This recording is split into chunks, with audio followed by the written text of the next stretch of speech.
Sinabi ng Pangulo na hindi katanggap-tanggap sakaling may magkamali na naman o kaya may magpabaya. Hindi nagkamali, nagpabaya, at tiniyak nitong mananagot ang mga magpapabaya at hindi nakapaghanda sa bagyong Ruby. Inatasan din ni Pangulong Ninoy Aquino ang mga ahensya ng pamahalaan na magtakda ng safe area kung saan maring ipesto ang mga kakailanganin sa paggagupit ni Ruby. Not be very patient with excuses after this event. Kine-clear sa inyo yung mga priorities. Failure on the priorities is kinda unforgivable unless there's force majeure.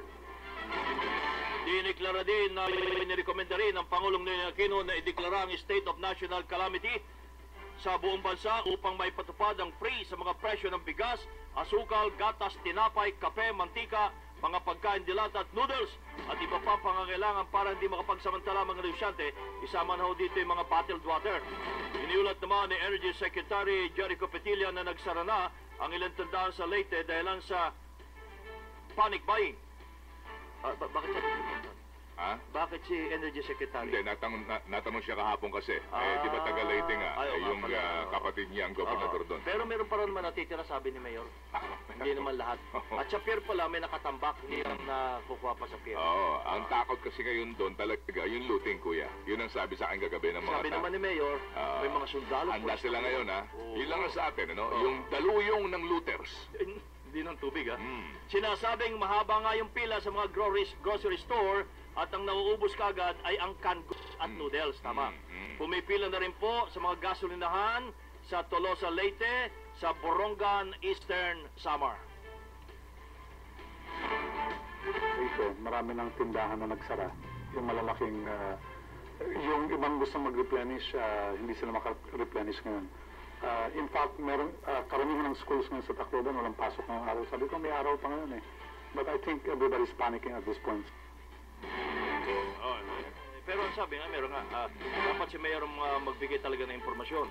Kinumpirma naman ni Samar Governor Shari Antan na nagkaroon ng panic buying sa kanilang lalawigan din, lalong-lalo na sa Katbalogan, dahil naganda na ang kanilang mga mamamayan para hindi na umasa sa relief goods. Iba naman pala dito.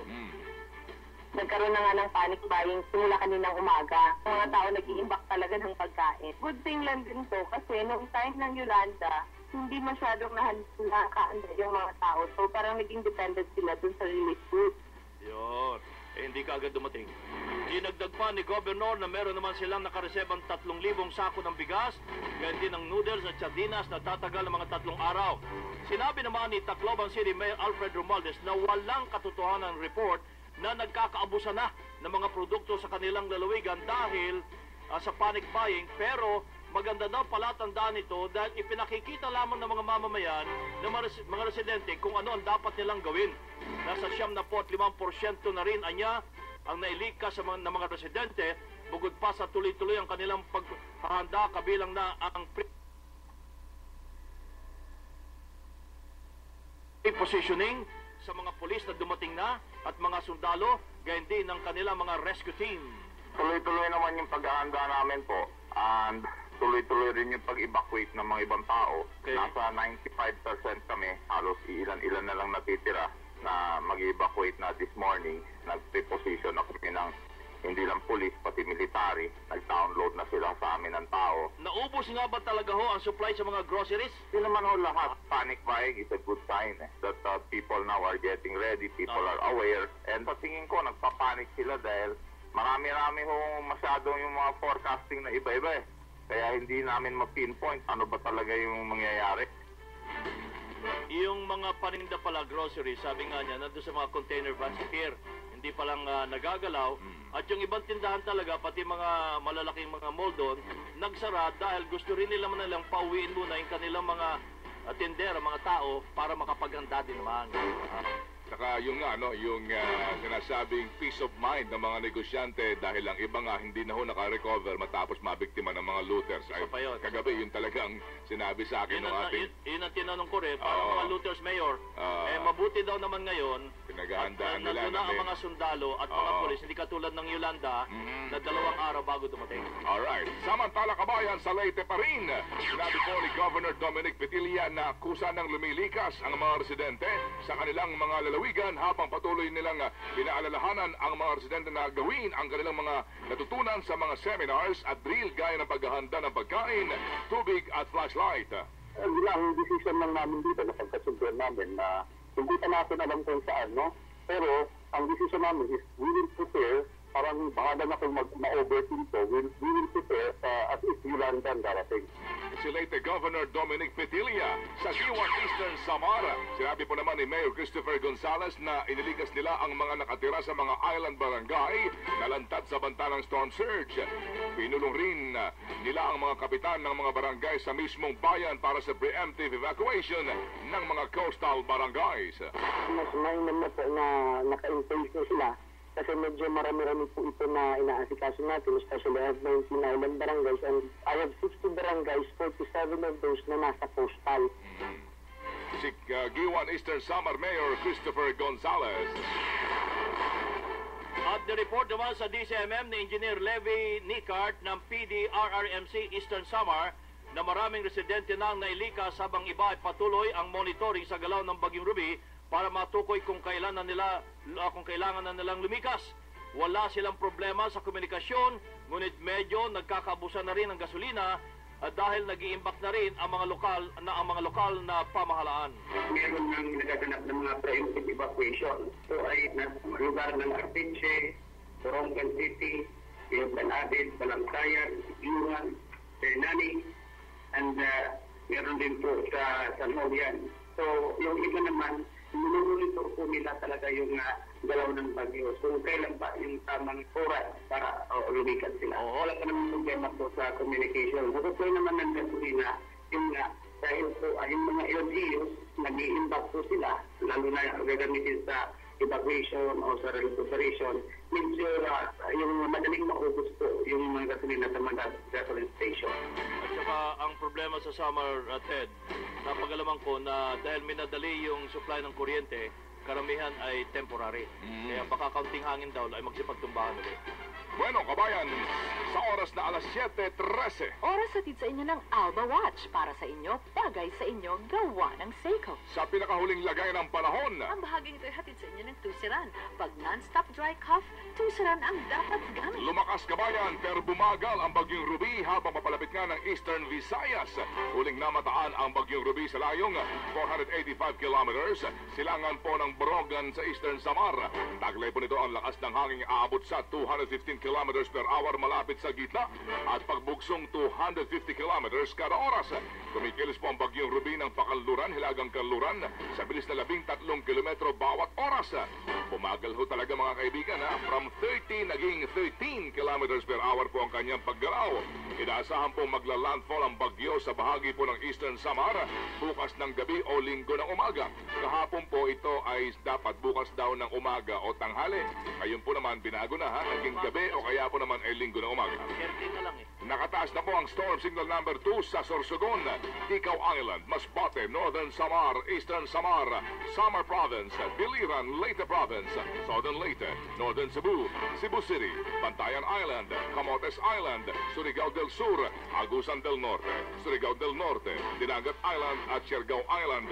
Habang signal number 1 naman ngayon sa Catanduanes, Albay, Camarines Norte, Camarines Sur, Burias Island, Romblon, Capiz, Iloilo, Negros Oriental, Negros Occidental at nalabing bahagi po ng Cebu, Siquijor, Bohol, Misamis Oriental, Agusan del Sur at maging sa Camiguin Island. Kasi naging 700 kilometers ang kanyang radius, kabayan. Eto, ibang bagyo naman ho ito. Sinuspindi na ng Ombudsman si PNP Chief Alan Purisima at ilang pang PNP officials dahil sa pagpasok sa sinasabing maanumalyang courier service contract sa Warefast Documentary Agency noong 2011. Bukod kay Purisima, kabilang din sa mga sinuspinding opisyal ng PNP ay si Chief Superintendent Raul Petrasanta, Senior Superintendent Alan Pareño, Senior Superintendent Eduardo Asierto, Senior Superintendent Melchor Reyes, Superintendent Lenbel Pavia, Chief Inspector Sonia Calixto, Chief Inspector Nelson Bautista, Chief Inspector Ricardo Zapata at Senior Inspector Ford Tuazon. Kasama rin sa suspension order sina dating Civil Security Group Director Gil Meneses at retired Chief Superintendent Napoleon Estelies, pero wala nang silbiyang kautusan dahil sila ay retired na.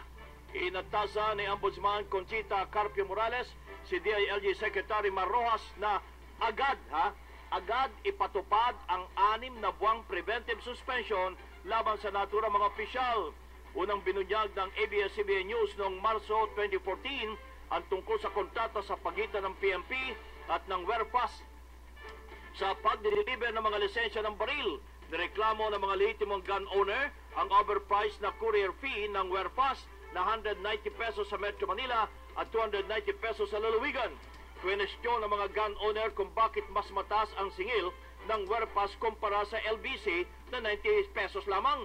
Gayong natuklasang LBC din ang ginagamit din ng WERFAS sa pagdideliver ng mga lisensya ng baril. Hiniling naman ni Senador Grace Poe kay Pangulong Noynoy Aquino na magtalaga na agad po ng bagong mamumuno sa PNP para matiyak ang seguridad ng bansa lalo na ngayong holiday season at sa pagdating ng Santo Papa. Hindi lang yun, kuya. At lumulubhang krimen. Ay, nako, grabe, kuya. Given na yun. Nakita mo kagabi no, sa TV Patrol, no? Yung pananambang at saka yung hold-upan sa taxi. Samantala, kabayan, sinuspindi rin po ng Ombudsman ng 6 na buwan ang 10 opisyal ng PNP at 3 mga non-uniform personnel ng PNP na sangkot naman sa pagkawalan higit sa 1,000 AK-47 assault rifles na sinasabing ibinenta po naman sa New People's Army. Kabilang dito sina Chief Superintendent Raul Petrasanta, Senior Superintendent Alan Pareño, Senior Superintendent Eduardo Asierto, Chief Inspector Nelson Bautista at Chief Inspector Ricardo Zapata. Gayon din sina Chief Superintendent Regino Catiis, Chief Inspector Ricky Sumalde, Chief Inspector Rodrigo Benedicto Sarmiento, Senior Police Officer Eric Tan at isang Randy De Sesto at mga non-uniform PNP personnel na sina Nora Pirote, Sol Pargan at isang Enrique de la Cruz. Sa report ng PNP CIDG noong Hulyo, ibinunyag ditong nabigyan daw ho ng firearms license ang 4 na pribadong security agencies at isang mining company gamit ang mga dinoktor at hindi kompletong mga requirements. Umabot sa 1,004 na lisensyadong baril ang naipalabas na ho kay Isidro Losada na may-ari ng Caraga Security Agency na siyang bumili ng mga baril sa Twin Pines Incorporated na siya po namang nag-ayos at nagsumite ng mga kulang o dinoktor na aplikasyon ng kumpanya ni Losada. Naubos na opisyal ng PNP, kuya. Ay, iyaan mo. Palitan natin lahat. Ang problema, gagawa kaya ng hakbang kaagad si Pangulong Noynoy Aquino, masakit sa ulo yan ni Secretary Mar Rojas. Ito naman, kinasuhan ng BIR ng tax evasion sa Department of Justice ang mag-asawang sina James at Ann Lorraine Tiu na sinasabing pinakamalaking campaign donors ni VP Jejomar Binay noong eleksyon. Si James ay kapatid naman ng negosyanteng si Antonio Tiu na umaming may-ari ng farm sa Batangas na iniugnay din kay Binay. Umabot sa mahigit 39 million pesos ang kabuuan tax liability ng mag-asawang Tiu. Ayon sa BIR, tinangka ni James na umiwas sa pagbabayad ng tamang buwis dahil hindi siya nagbigay ng tamang impormasyon sa kanyang income tax return noong 2010 hanggang 2011 habang si Ann ay nabigong magayin ng ITR din mula 2010 hanggang 2012. Kapwa nag-donate ng tig sa 7.5 million pesos sina James at Ann sa kampanya ni Binay at tig to 2.5 million pesos para naman sa kanyang political party na PDP Laban. Lumitaw na walang binanggit na source of income ang mag-asawang Tiu ng 2010 election. Nagtataka rin ang BIR kung paanong nakapag-invest ng milyon-milyong piso at nakabili pa ng mga mahaling kotse sa sakyan ang mag-asawang Tiu. Wala namang matukoy na source of income. Ayon sa BIR, nakapagbigay ng down payment si James para sa isang BMW na kotse na nagkakalaga ng 5.8 million pesos noong 2010. Samantala, alas 7:20 na. Ang oras ay atid sa inyo ng Diet Tabs at ng Tusaran. Ngayon, abangan sa aming pagbabalik. Pamahalaan, wala pa ring malinaw na quarantine policy na maaaring ipatupad sa mga Pilipinong nanggagaling sa West Africa. Singil sa kuryente, bababa ngayong buwan ng Disyembre at produktong petrolyo may inaasahang rollback ngayong weekend. Hi, kids! Saya ng ating Day niya today. Kasi, Sunshine Spaghetti Day natin! Ang araw-araw na super saya na ng sunshine spaghetti para sa akin. Bukas, sunshine carbonara. Sa susunod, spaghetti with meatballs. Sarap ng spaghetti, araw-araw, basta't may sunshine spaghetti. Number 1 para sa akin. Mili na, Mami. Si Judy Ann Santos po. Para sa akin, number 1 ang sunshine spaghetti. Ang bahaging ito ay hatid sa inyo ng Tusiran. Pag non-stop dry cough, Tusiran ang dapat gamit. Eagle Cement ang matibay. Eagle Cement ang matibay. Eagle Cement ang matibay. Eagle High sa tibay. Sa standard ng Pinas, higher ang Eagle Cement. Sa standard ng mundo, higher ang Eagle Cement. Sa compressive strength, higher ang Eagle Cement. Eagle High sa tibay. Eagle High sa tibay. Eagle Cement High sa tibay. Bili na sa inyong suking hardware or visit www.eaglecement.com.ph. Mr. Santos, let's talk about your project. Di ko maintindihan yung presentation mo kasi hatching ka na. Hatching? Gusto mo i-disapprove ko yung project mo? Sorry, boss. Ayusin ko po. Di natutuloy ang plano pag pabalik-balik ang hatching. Baka allergy na yan. Mag-alerta with quick-acting intra-allergy shield para stop agad ang allergy. And this will increase sales by 30%. Excellent presentation. Di may salary increase din ako, boss. Huh? Salary increase? Ay, allergic ako dyan. Boss, basta allergies. Alerta, alerta, alerta. Loratadine is the generic name of Alerta. If symptoms persist, consult your doctor. Basta allergy, mag-alerta. Alerta, alerta. With no drows 24-hour protection. Raisa May po, actress, singer, host. Dami ko pong host mo, kaya dapat malakas ang immunity ko. Tuwing nagluluto si Mama, Minola na ang gamit niya. Ang Minola ay may lauric oil that helps fight viruses and bacteria. Parang lauric sa mother's milk, kaya minalakas na ang resistensya ko. Minola sa pa ang ulam ko. Raisa, kain na. Aro, ang sarap. Minola, minolakas, minolasak, minoloric. Minola, Minolakas, Minolasat, Minoloric. Seiko wallet.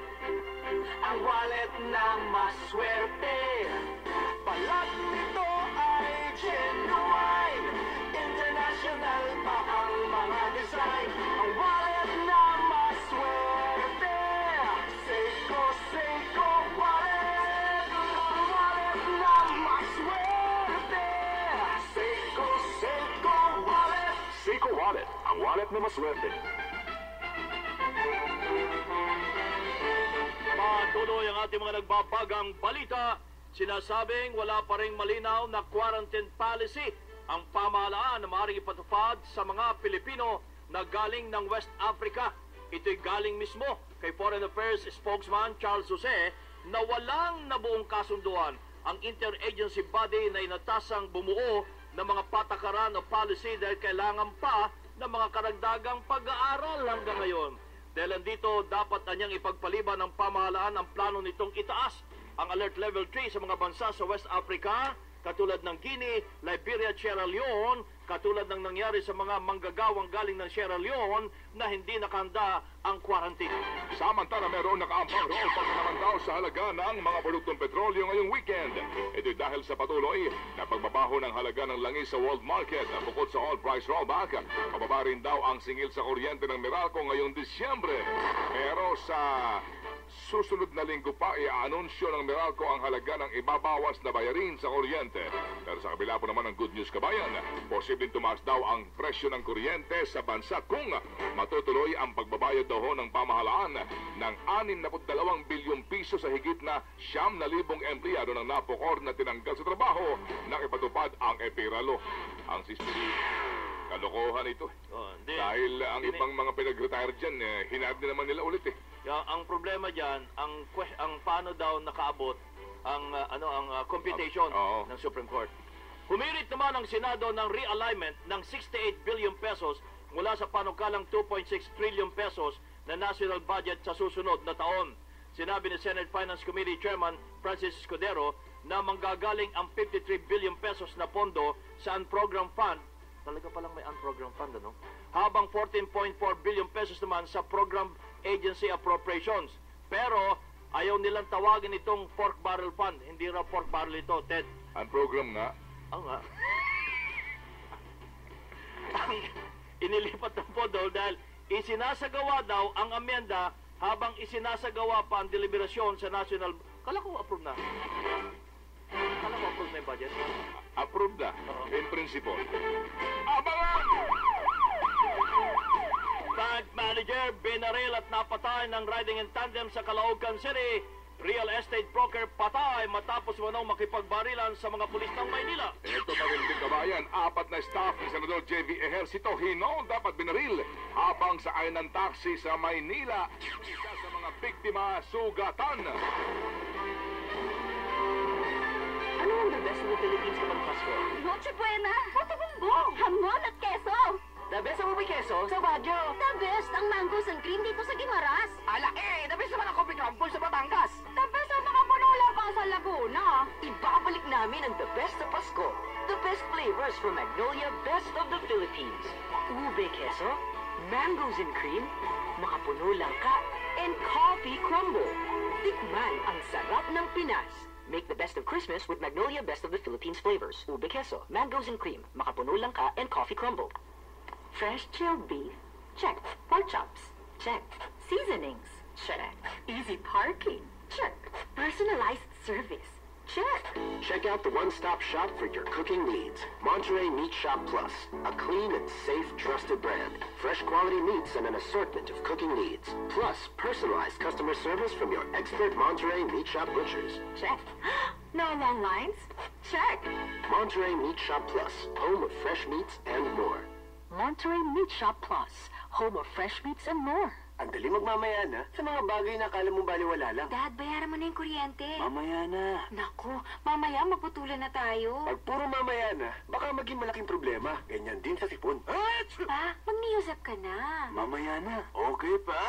Naku, makahawa ka pa. Dahil sa isang bahing, may milyong-milyong virus na nakakahawa. Target ka pa ng malalang sakit. Mag-Neozep. Now 2 times faster magpagaling kaysa sa tubig at pahinga.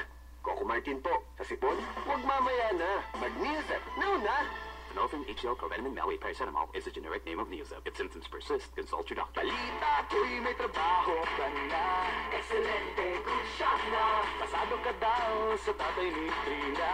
Excelente, good shot na. Imported from Spain. Fresh.